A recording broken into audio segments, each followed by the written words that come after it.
Keir Starmer might have thought he could weather the storm, but Jim Davidson had other plans. The outspoken comedian, never one to shy away from controversy, delivered a ruthless roast of the Labour leader that had audiences laughing. But for Starmer, the joke was anything but funny. Just when the heat couldn't get any worse, an even bigger bombshell dropped. Reports surfaced that Starmer's own wife had handed him divorce papers, sending shockwaves through political circles and leaving the public stunned. Davidson, known for his sharp wit and no-filter style, tore into Starmer with relentless precision.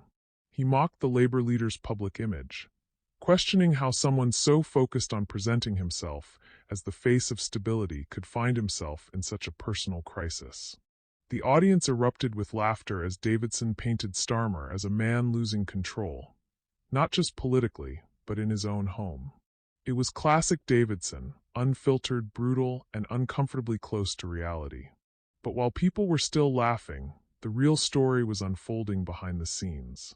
Starmer, who has built his career on projecting an image of order and discipline, now faced a deeply personal scandal that could threaten everything.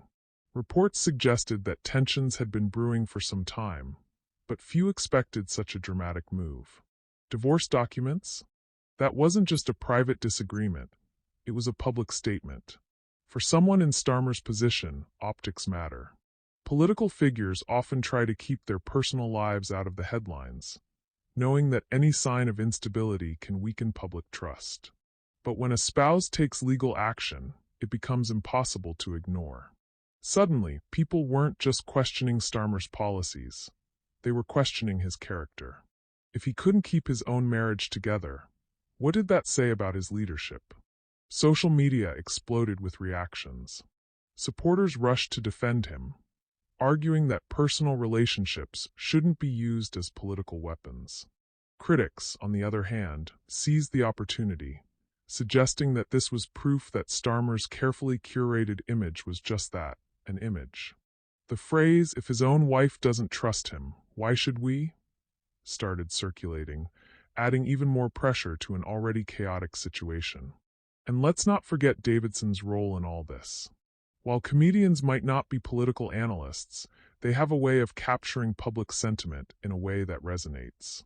His roast wasn't just about making people laugh. It was about exposing the contradictions in Starmer's public persona.